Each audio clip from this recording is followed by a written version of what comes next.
திரையோதசியும் சதுர்த்தியும் சேர்ந்து வந்தாலோ அது திவ்ய பிரதோஷம் ஆகும். இந்த நாள் அன்று மரகத லிங்கத்திற்கு அபிஷேகமும் ஆராதனையும் செய்தால் பூர்வ ஜென்ம வினை முழுவதும் நீங்கும் அப்படின்னு சொல்கிறாங்க. அடுத்து பாருங்க, 7வது தீப பிரதோஷம்.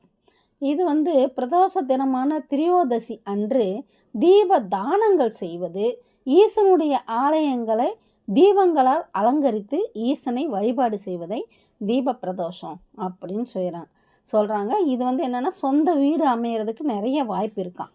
அதே மாதிரி 8வது பாருங்கள், சப்தகிரி பிரதோஷம்.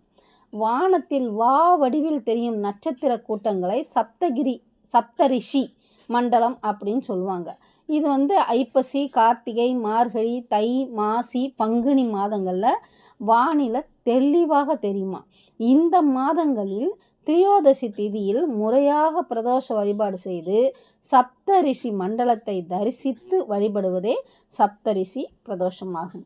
இதனை அபய பிரதோஷம் அப்படின்னு சொல்லுவாங்க. இந்த வழிபாட்டை செய்கிறவங்களுக்கு ஈசன் பாவ புண்ணியம் பார்க்காது அருள் புரிவாராம். பார்த்தீங்களா எப்படின்ட்டு. அடுத்தது மகா பிரதோஷம். ஈசன் விஷம் உண்ட நாள் சனிக்கிழமை, திரையோதசி திதியும் ஆகும். எனவே சனிக்கிழமையும் திரையோதசி திதியும் சேர்ந்து வருகின்ற பிரதோஷம் மகா பிரதோஷம் ஆகும். இந்த மகா பிரதோஷ தினத்தில் யமன் வழிபட்ட சுயம்பு லிங்க தரிசனம் செய்வது மிகவும் சிறப்புக்குடையது.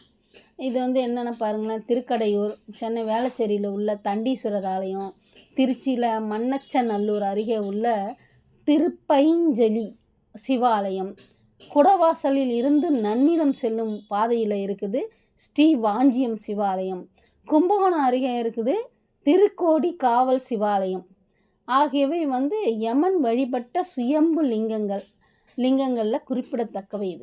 இது மாசி மாதம் வரும் மகா சிவராத்திரிக்கு முன்னால் வரும் பிரதோஷமும் ஆகும். மகா பிரதோஷம் அப்படின்னு இதை சொல்கிறோம்.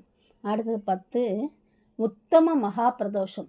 சிவபெருமான் விஷம் அருந்திய தினம் சனிக்கிழமையாகும். அந்த கிழமையில் வரும் பிரதோஷம் மிகவும் சிறப்பானது. அதிலும் சித்திரை, வைகாசி, ஐப்பசி, கார்த்திகை ஆகிய மாதங்களில் வளர்ப்பிறை சனிக்கிழமைகளில் திரையோதசி திதியன்று வரும் பிரதோஷம் உத்தம மகா பிரதோஷம் அப்படின்னு சொல்கிறாங்க. இது மிகவும் சிறப்பும் கீர்த்தியும் பெற்ற தினமாகும். சரியா? அடுத்து பாருங்கள் 11 ஏகாட்சர பிரதோஷம். வருடத்தில் ஒரு முறை மட்டுமே வரும் மகா பிரதோஷத்தை ஏகாட்சர பிரதோஷம் அப்படின்னு சொல்லுவாங்க. அன்னைக்கு சிவாலயம் சென்று ஓம் என்ற பிரணவ மந்திரத்தை எத்தனை முறை ஓத முடியுமோ அத்தனை முறை ஓதுங்கள். விநாயகரை வழிபட்டு ஏழை எளியவர்களுக்கு அன்னதானம் வழங்கினால் பல நன்மைகள் ஏற்படும் ஏகாட்சர பிரதோஷ அன்னைக்கு. சரிங்களா? அடுத்த பாருங்கள், அர்த்தநாரி பிரதோஷம். இது வருடத்தில் 2 முறை வரும் மகா பிரதோஷம் வந்தால். வருடத்தில் 2 முறை மகா பிரதோஷம் வந்துச்சுன்னா அதுக்கு அர்த்தநாரி பிரதோஷம் அப்படின்னு பெயர். அந்த நாளில் சிவாலயம் சென்று வழிபட்டோம்னா தடைபட்டு நிற்கக்கூடிய திருமணம் அனைத்தும் நல்லபடியாக நடக்கும். பிரிந்து வாழக்கூடிய தம்பதிகள் எல்லாம் ஒன்று சேருவாங்க அர்த்தநாரி பிரதோஷத்துக்கு. அடுத்தது திரிகருண பிரதோஷம். வருடத்துக்கு 3 முறை மகா பிரதோஷம் வந்தால் அது திரிகருண பிரதோஷம். இதை முறையாக கடைபிடித்தால் அஷ்டலட்சுமிகளின் ஆசியும் அருளும் கிடைக்கும். பிரதோஷ வழிபாடு முடிந்ததும் அஷ்டலட்சுமிகளுக்கு பூஜை வழிபாடு செய்கிறது அவ்வளவு நல்லது. அதுக்கடுத்தது பாருங்கள், பிரம்ம பிரதோஷம். ஒரு வருடத்தில் 4 மகா பிரதோஷம் வந்தால் அது பிரம்ம பிரதோஷம். இந்த பிரதோஷ வழிபாட்டை முறையாக செய்தால் முன் ஜென்ம பாவ தோஷம் நீங்கி நன்மைகளை அடையலாம். அடுத்தது அட்சர பிரதோஷம். வருடத்துக்கு 5 முறை மகா பிரதோஷம் வந்தால் அது அட்சர பிரதோஷம். தார்காவனத்து ரிஷிகள் நான் என்ற அகந்தையில் ஈசனை எதிர்த்தாங்க.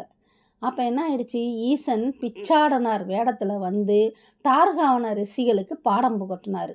தவறை உணர்ந்த ரிஷிகள் இந்த பிரதோஷ விரதத்தை அனுசரித்து பாவத்தை விமோசனம் பெற்றுக்கிட்டாங்க. அதனால தான் இது அட்சர பிரதோஷம் அப்படின்னு சொன்னாங்க. சரிங்களா? அடுத்தது பாருங்கள், சுந்த பிரதோஷம் அப்படின்னு சொல்லுவாங்க.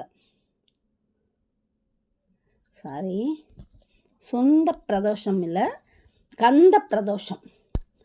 சனிக்கிழமையும் திரியோதசி திதியும் கார்த்திகை நட்சத்திரமும் சேர்ந்து வரும் பிரதோஷம் கந்த பிரதோஷம் அப்படின்னு சொல்கிறாங்க. இது முருகப்பெருமான் சூரசம்காரத்துக்கு முன் வழிபட்ட பிரதோஷ வழிபாடு. இந்த பிரதோஷத்தில் முறையாக விரதம் இருந்து முருகனோட அருளையும் வாங்கிக்கலாம் நாம். அதுக்கடுத்தது சச்ச பிரபா தோஷம். பார்த்திங்களா, சச்ச பிரபா பிரதோஷம். ஒரு வருடத்தில் 7 மகா பிரதோஷம் வந்துச்சுன்னா அது சச்ச பிரபா பிரதோஷம். தேவகியும் வசுதேவரும் கம்சனால் சிறையிடப்பட்டாங்க இல்லையா, 7 குழந்தைகளையும் கம்சன் கொண்டான். அப்போ 8வது குழந்தையா பிறப்பதற்கு முன்பு ஒரு வருடத்தில் வரும் 7 மகா பிரதோஷத்தையும் முறையாக அவர்கள் அனுசரித்ததுனால தான் கிருஷ்ணர் பிறந்தாராம். நாம் இந்த விரதத்தை கடைபிடித்தால் முற்பிறவி வினை நீங்கி பிறவி பெருங்கடலை எளிதில் கடந்து விடலாம். அடுத்தது பாருங்க, அஷ்டதிக் பிரதோஷம். ஒரு வருடத்தில் வரும் 8 மகா பிரதோஷ வழிபாட்டை முறையாக கடைபிடித்தால் அஷ்டதிக்கு பாலகர்களும் மகிழ்ந்து நீடித்த செல்வம், புகழ், கீர்த்தி ஆகியவற்றை தருவாங்க. 19 நவக்கிரக பிரதோஷம். ஒரு வருடத்தில் 9 மகா பிரதோஷம் வந்தால் அது நவக்கிரக பிரதோஷம். இது மிகவும் அரிது. இந்த பிரதோஷத்தில் முறையாக விரதம் இருந்தால் சிவனின் அருளோடு நவக்கிரகங்களின் அருளும் கிடைக்கும். இது துத்த பிரதோஷம், அரிதிலும் அரிது. 10 மகா பிரதோஷம் ஒரு வருடத்தில் வருவது. அந்த பிரதோஷ வழிபாட்டை செய்தால் பிறவி குறைபாடுகள் கூட சரியாயிடுமா. பார்த்தீங்களா எத்தனை பிரதோஷம் இருக்குன்னு. உங்களுக்கு என் சேனல் பிடிச்சிருந்துச்சுன்னா லைக் பண்ணுங்கள், ஷேர் பண்ணுங்கள், கமெண்ட் பண்ணுங்கள். மறக்காமல் சப்ஸ்கிரைப் பண்ணுங்கள். பெல் ஐக்கானையும் ஆன் பண்ணுங்கள் ஃப்ரெண்ட். தேங்க்யூ.